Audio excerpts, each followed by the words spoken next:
ഐ.ടിയുടെ board exam നടക്കുമ്പോഴാണ് എനിക്ക് ദുരനുഭവം ഉണ്ടായത്. എന്ത് പൊടിയാണ് കൊണ്ടുവന്നത്, ആ കൊച്ചിനെ രക്ഷിക്കാനെങ്കിലും നിങ്ങളൊന്ന് പറയുമെന്ന് ചോദിച്ചിട്ട് പോലും ഒരു നായ്ക്കൻ ആ കുരുവ കൊണ്ടുവന്നതെന്ന് പറഞ്ഞില്ലായിരുന്നു. മേത്തുനിന്ന് വെച്ച് കഴുത്തിൻ്റെ ആ ഭാഗത്താണ് വന്ന് വീണത്. എനിക്ക് ചൊറിച്ചിൽ ഭയങ്കര സഹിക്കാൻ പറ്റാതായപ്പോൾ ഇതിൻ്റെ പൊടി ഫുള്ള് എൻ്റെ ഉള്ളിലായിരുന്നു. എൻ്റെ കോട്ട് അയച്ചപ്പോഴത്തേനും ഈ പൊടി ഉള്ളിലേക്ക് ഇറങ്ങണേ, അത്രയ്ക്ക് കുറേ പൊടിയാണ് എൻ്റെ മേത്ത് വന്ന് വീണ്. അപ്പോൾ ടീച്ചർ വന്നപ്പോൾ ഞാൻ ഡ്രസ്സില്ലാതെ നിൽക്കണം. അയ്യോ ടീച്ചറെ വരല്ലേ എന്നുള്ളൊരവസ്ഥയിലായിരുന്നു ഞാൻ നിന്നത്. ശ്രീകാന്ത് സാർ എന്നെ ഭീഷണിപ്പെടുത്തിയായിരുന്നു. 6-ാം തീയതി ഹോസ്പിറ്റലിൽ ഗൈനക്കോളജിസ്റ്റിനെ കാട്ടി റിപ്പോർട്ട് ചെയ്യണമെന്ന് പറഞ്ഞിരുന്നു സ്കൂളിൽ.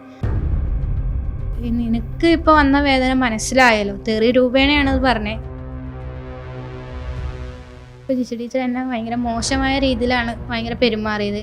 നിനക്ക് ആ നായ്ക്കർണക്കുരു വീണേൻ്റെ വേദനയല്ല, വല്ലാത്ത വേദന കൊണ്ട്. കള്ളു കുടിക്കാറുണ്ട്. ഓണത്തിൻ്റെ അതിന് അവിടെ കള്ളു കുടിക്കണം ഞാൻ കണ്ടിട്ടുണ്ട്.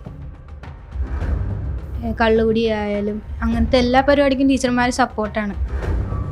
ഈ സ്വകാര്യ ഭാഗങ്ങളിൽ നിന്ന് ചോര പോലെ തന്നെയായിരുന്നു. എനിക്ക് യൂറിൻ ഉണ്ടായിരുന്നില്ല, ചോരയായിരുന്നു വന്നുകൊണ്ടിരുന്നത്. നമസ്കാരം. എറണാകുളം സ്കൂളിലെ 10ാം ക്ലാസ് വിദ്യാർത്ഥിനിക്ക് സഹപാഠികളിൽ നിന്നും നേരിടേണ്ടി വന്നത് ക്രൂരമായ പീഡനമാണ്. നായ്ക്കുരണപ്പൊടി ദേഹത്തേക്ക് എറിഞ്ഞാണ് അവർ ക്രൂരമായി പെൺകുട്ടിയോട് ഒരു അതിക്രമം കാണിച്ചത്. കൂടെ പഠിക്കുന്ന കുട്ടികളാണ് എന്നുള്ളതാണ് ഇതിനകത്ത് ഏറെ നമ്മളെ ഞെട്ടിപ്പിക്കുന്നത്. കുട്ടികളുടെ മനസ്സ് ഇത്രത്തോളം വികലമായി പോയി എന്ന് നമുക്ക് ഈ സംഭവത്തിൽ നിന്ന് മനസ്സിലാക്കാം. ആ ക്രൂര പീഡനത്തിന് ഇരയായ 10ാം ക്ലാസ്സുകാരി നമ്മോടൊപ്പം ശരിയാണ്. മോളെ, എങ്ങനെയായിരുന്നു ഈ കൂട്ടുകാരികൾ മോളോട് ഇങ്ങനെ പെരുമാറിയത്? ഫെബ്രുവരി മാസം 3-ാം തീയതിയാണ് ഐ.ടിയുടെ ബോർഡ് എക്സാം നടക്കുമ്പോഴാണ് എനിക്ക് ദുരനുഭവം ഉണ്ടായത്. ഇവർ ഒരു പോളിത്തീൻ കവർ നിറച്ച് ഈ സാധനം കൊണ്ടുവന്നു. ഒരു പോളിത്തീൻ കവർ നിറച്ച് സാധനം കൊണ്ടുവന്നു. പെങ്കൊച്ച് പേപ്പർ കീറി, ബുക്കിൻ്റെ പേജ് കീറിയിട്ട് ഈ സാധനം കാണാൻ പാകത്തിൻ്റെ രീതിയിൽ പൊതിഞ്ഞെടുത്തു. പുറത്ത് നിന്ന വിളിച്ചിട്ട്, എടാ ഇതെന്താ, നിങ്ങൾ വന്ന ഒരു സാധനം തരാമെന്നും പറഞ്ഞ് വിളിച്ച്. അപ്പോൾ അവൻ വന്നപ്പോൾ ചോദിച്ചു ഇതെന്താടിയെന്ന് ചോദിച്ചു. അങ്ങനെ അവൻ ചോദിച്ചു. അവളൊന്നും പിണ്ടിയില്ല. ഇവൻ അത് വഴിയാന്ന് എൻ്റെ മേത്തേക്ക് ഇട്ട്, എൻ്റെ മേത്തേക്ക് ഇട്ട്. അങ്ങനെയാണ് സംഭവിച്ചത്. അത് എനിക്ക് ചൊറിച്ചിൽ എൻ്റെ മേത്ത് വീണപ്പോഴും ചൊറിച്ചിൽ സഹിക്കാൻ പറ്റില്ല. എൻ്റെ മേത്തുനിന്ന് വെച്ച് കഴുത്തിൻ്റെ ആ ഭാഗത്താണ് വന്ന് വീണത്. എനിക്ക് ചൊറിച്ചിൽ ഭയങ്കര സഹിക്കാൻ പറ്റാതായപ്പോൾ ഇതിൻ്റെ പൊടി ഫുള്ള് എൻ്റെ ഉള്ളിലായിരുന്നു. ഞാൻ നേരെ വാഷ്റൂമിലേക്ക് ഓടിയപ്പോൾ ഇവർ ഗേൾസ് ബാക്കിൽ വരണ്ടായിരുന്നു. ഞാൻ എൻ്റെ കോട്ട് അയച്ചപ്പോഴത്തേനും ഈ പൊടി ഉള്ളിലേക്ക് ഇറങ്ങണേ, അത്രയ്ക്ക് കുറേ പൊടിയാണ് എൻ്റെ മേത്ത് വന്ന് വീണ് ഞാൻ. അപ്പോൾ അവർ പറഞ്ഞു നീ കുളിച്ച് കഴിഞ്ഞാൽ പെട്ടെന്ന് മാറും. അവർ സോപ്പും സാധനങ്ങളൊക്കെ കൊണ്ടുപോയി തന്നു. സോപ്പ് അവരെ യൂണിഫോം അലക്കി നീ കുളിക്കണമെന്ന് പറഞ്ഞു. അപ്പം ആ യൂണിഫോം എനിക്ക് വേറെ ഇടാനില്ല. അപ്പം ഇവർ ടീച്ചർമാരെ ആരും അറിയിച്ചിട്ടുണ്ടായിരുന്നില്ല ഈ വിവരം. കുളിച്ച് ഇത് അലക്കി ഡ്രസ്സ് അലക്കി ഇവർക്ക് പുറത്ത് കൊടുത്ത് ഞാൻ അവിടെ നിന്ന് കുളിച്ച്. അപ്പോഴത്തേനും എൻ്റെ യൂറിൻ ഭാഗത്തും എൻ്റെ എല്ലാ സ്വകാര്യ ഭാഗങ്ങളിലെല്ലാം ഇത് വീണായിരുന്നു. എൻ്റെ ചോര വന്ന രീതിയിലായിരുന്നു എനിക്ക് ഈ സാധനം. എല്ലാം തൊലി എല്ലാം പോയി. ഞാൻ ഭയങ്കര ബുദ്ധിമുട്ട്. അവിടെ കരയണ ഒരു രീതിയായിരുന്നു എനിക്ക് ഉണ്ടായിരുന്നത്. കരയണ രീതിയല്ല, കരഞ്ഞു പോയി ഞാൻ. അത്രയ്ക്ക് എനിക്ക് വേദന സഹിക്കാൻ പറ്റില്ല. വേദന സഹിക്കാൻ പറ്റാതെ എപ്പോഴും ഓരോ വെളിച്ചെണ്ണ ആയാലും കൊണ്ടുപോയി തന്നു. അതെല്ലാം തേച്ചപ്പോഴും എൻ്റെ വേദന കൂടുമായിരുന്നു ചെയ്തുകൊണ്ടിരുന്നത്. പിന്നെ അവസാനം ലാറ്റോകലാമിൻ എന്ന് പറഞ്ഞ ലോഷൻ വാങ്ങാൻ ടീച്ചറുടെ അടുത്ത് പോയപ്പോൾ ടീച്ചർ എന്തിനാ ലാറ്റോകലാമിൻ എന്ന് ചോദിച്ചപ്പോൾ പീരീഡ്സ് ആയതുകൊണ്ടാണെന്നൊക്കെ പറഞ്ഞു. പീരീഡ്സ് ആയതുകൊണ്ടാണെന്ന് പറഞ്ഞപ്പോൾ രാജി എന്ന് പറഞ്ഞ ടീച്ചറുടെ അടുത്ത് പോയേ. രാജി ടീച്ചർ ഞാൻ വന്നിട്ട് കൊടുത്ത മതി, അങ്ങനെയൊന്നും വരില്ല എന്നും പറഞ്ഞ് ടീച്ചർ വന്ന് എൻ്റെ അടുത്ത് ചോദിച്ചു. അപ്പോൾ ടീച്ചർ വന്നപ്പോൾ ഞാൻ ഡ്രസ്സില്ലാതെ നിൽക്കണം. അയ്യോ ടീച്ചറെ വരല്ലേ എന്നുള്ളൊരവസ്ഥയിലായിരുന്നു ഞാൻ നിന്നത്. അപ്പോൾ ടീച്ചർ ഉടനെ തന്നെ അമ്മേൻ്റെ അടുത്ത് വിളിച്ചു, മോൾക്കൊരു ഡ്രസ്സ് കൊണ്ടിൽ തന്നെ എന്നൊക്കെ പറഞ്ഞു. അപ്പം ടീച്ചറിനോട് പറഞ്ഞോ ഇങ്ങനെ പൊടി ഇതെറിഞ്ഞ?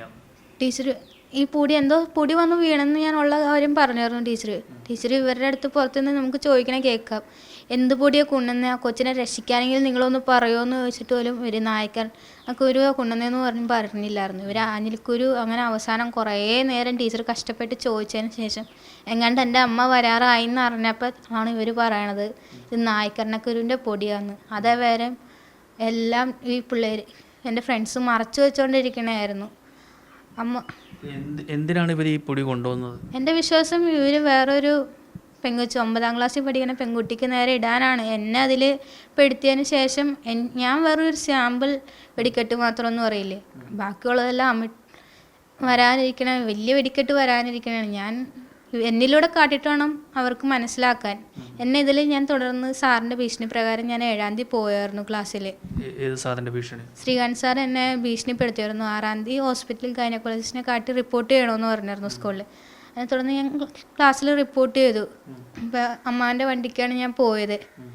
അമ്മാൻ്റെ വണ്ടിക്ക് പോയി ഞാൻ ഇറങ്ങിയില്ലായിരുന്നു ഓട്ടോറിക്ഷയ്ക്ക്. എനിക്ക് മരുന്ന് വെച്ചേക്കണ യൂറിൻ പോണ ഭാഗത്ത് ഈ അണുക്കൾ എന്തെങ്കിലും ഉണ്ടെങ്കിൽ പോകാൻ വേണ്ടി. അപ്പോൾ അമ്മ ഇറങ്ങി തന്നെ ടീച്ചർ വന്ന് കുഴപ്പമില്ല നോർമലാന്നുള്ള രീതിയിലാക്കാൻ വേണ്ടി സാർ വന്നം ക്ലാസ്സിൽ തന്നെ നിർബന്ധപൂർവ്വം എനിക്ക് അറ്റൻഡൻസ് ഇല്ല. എനിക്ക് 2 മാസം മുമ്പ് ചിക്കൻ ബോക്സ് വന്നായിരുന്നു. അത് 2 ആഴ്ച ലീവാണ് പോയിട്ടുണ്ടായിരുന്നുള്ളൂ.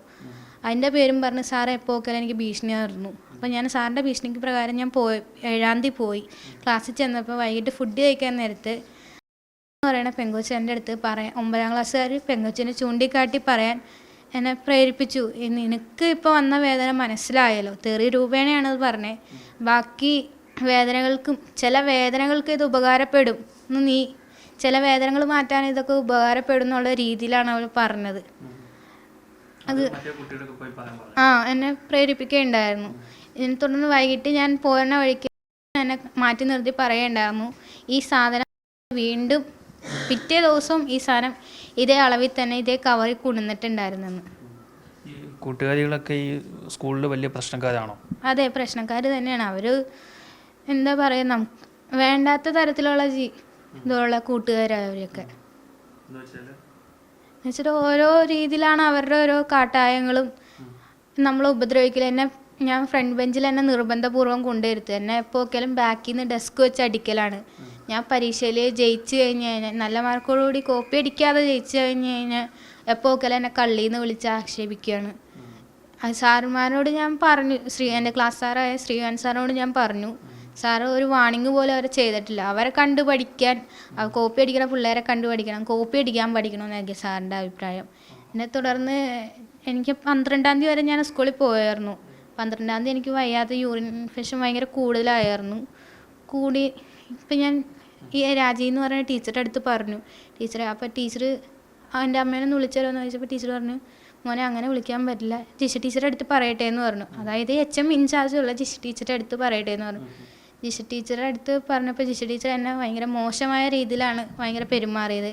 നിനക്ക് നായ്ക്കർണക്കുരു വീണേൻ്റെ വേദനയല്ല, വല്ലാത്ത വേദന കൊണ്ട് അതുപോലത്തെ ഒരു മോശം വേദന എനിക്ക് ടീച്ചർ പറഞ്ഞ വീടിൽ പറയാൻ എനിക്ക് ഭയങ്കര ബുദ്ധിമുട്ടുണ്ട്. അത് ഞാൻ എന്നെ അവിടെ നിന്ന് കരയിപ്പിച്ചാണ് ടീച്ചർ വിട്ടത്. എൻ്റെ അമ്മയുടെ അടുത്ത് സംസാരിച്ചപ്പോൾ സോഫ്റ്റ് മൈൻഡും എൻ്റെ അടുത്ത് സ്കൂളിൽ തന്നെ ശരിക്കും കളിയാക്കി വിട്ട് ഒരു രീതിയായിരുന്നു എനിക്ക്.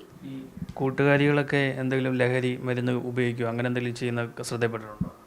പെട്ടിട്ടുണ്ട്. സ്കൂളിൽ ടീച്ചർമാരെല്ലാവരും സപ്പോർട്ടാണ് അതുപോലത്തെ കാര്യങ്ങൾക്ക്. ലഹരി കള്ളുകുടി ആയാലും അങ്ങനത്തെ എല്ലാ പരിപാടിക്കും ടീച്ചർമാർ സപ്പോർട്ടാണ്.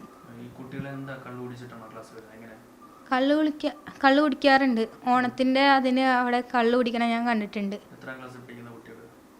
9-ലൊക്കെ പഠിക്കണ പിള്ളേരൊക്കെ കള്ളു കുടിക്കണം ഞാൻ കണ്ടിട്ടുണ്ട്. ഇതൊന്നും ഈ അധ്യാപകർ നോക്കിയിട്ട് വഴക്ക് പറയുകയോ അങ്ങനെ താക്കീത് കൊടുക്കുകയോ ഒന്നും ചെയ്തിട്ടില്ലേ? ഇല്ല, അവർക്ക് യാതൊരു വാണിങ്ങും ഇല്ല. ജിഷ ടീച്ചർക്കായാലും ശ്രീകാന്ത് സാറിനായാലും ഇതുപോലത്തെ പിള്ളേരെ മതി. നല്ല വഴിക്ക് നേർവഴിക്ക് നടക്കണ പിള്ളേരൊന്നും വേണ്ട.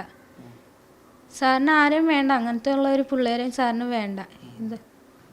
മോൾക്ക് ഈ പൊടി വീണതിന് ശേഷം ശരീരത്തുണ്ടായ പ്രശ്നങ്ങൾ എന്തൊക്കെയാണ്? എനിക്ക് തടസ്സപ്പെട്ടായിരുന്നു. എനിക്ക് യൂറിൻ പോകില്ലായിരുന്നു. പിന്നെ ഹോസ്പിറ്റലിൽ ഞാൻ 13-ാം തീയതി അഡ്മിറ്റായി മരുന്നൊക്കെ കയറി തുടങ്ങി. ഇന്ന് വേണ്ട പ്രതിരോധം എനിക്ക് ചെയ്തു വന്നപ്പോഴാണ് യൂറിനൊന്ന് പോകാൻ എനിക്കിടയായത്. ഭയങ്കര ചൊറിച്ചിലാണ് ഈ സംഭവം വീണ് കഴിഞ്ഞാൽ. എനിക്ക് എണീച്ച് നിൽക്കാൻ പോലും ആമ്പയർ ഉണ്ടായിരുന്നില്ല. എൻ്റെ ശരീരത്തിൽ എല്ലാ തൊലിയും പോയായിരുന്നു, സ്വകാര്യ ഭാഗങ്ങളിലെല്ലാം. ഈ സ്വകാര്യ ഭാഗങ്ങളിൽ നിന്ന് ചോര പോലെ തന്നെയായിരുന്നു. എനിക്ക് യൂറിൻ പോകാനുണ്ടായിരുന്നില്ല, ചോരയായിരുന്നു വന്നുകൊണ്ടിരുന്നത്. നമുക്കൊന്ന് യൂറിൻ പാസ് ചെയ്ത സ്ഥലമൊന്നും കഴുകാൻ പോലും പറ്റാത്തൊരു അവസ്ഥയായിരുന്നു എൻ്റെ. എന്തായാലും ക്രൂരമായ ഒരു വിനോദം തന്നെയാണ് ഈ കൂടെ പഠിക്കുന്ന കുട്ടികളൊക്കെ കാണിച്ചത്. എന്തായാലും അത് അതിര് കടന്നുപോയി. ഈ കുട്ടികളുടെയൊക്കെ മനസ്സ് എന്തുകൊണ്ടാണ് ഇത്തരത്തിൽ വികലമായി പോകുന്നത് എന്നുള്ള ചോദ്യമാണ് ഉയരുന്നത്. ഇവർ ലഹരി ഉപയോഗിക്കുന്നു എന്നടക്കമുള്ള കാര്യങ്ങളൊക്കെയാണ് ഇപ്പോൾ പുറത്തു വരുന്നത്. എന്തായാലും വിദ്യാഭ്യാസ ഡയറക്ടർ ഇതിന് ഒരു വിശദീകരണം ചോദിച്ചിട്ടുണ്ട്. 2 ദിവസത്തിനുള്ളിൽ റിപ്പോർട്ട് നൽകുമെന്നാണ് ജില്ലാ വിദ്യാഭ്യാസ വകുപ്പ് ഓഫീസർ അറിയിച്ചിരിക്കുന്നത്. എന്തായാലും ഈ 10ാം ക്ലാസ്സുകാരിക്കുണ്ടായ പോലെയുള്ള അനുഭവങ്ങൾ ഇനിയും മറ്റു കുട്ടികൾക്ക് ഉണ്ടാവാതിരിക്കട്ടെ, അതിന് കൃത്യമായൊരു നിയമ നടപടി സ്വീകരിക്കണമെന്നാണ് പെൺകുട്ടി ഇപ്പോൾ മറുനാടിനോട് പ്രതികരിച്ചിരിക്കുന്നത്. കൊച്ചിയിൽ നിന്നും DK ദിലീപിനോടൊപ്പം R. പിയൂഷ്, മറുനാട് TV.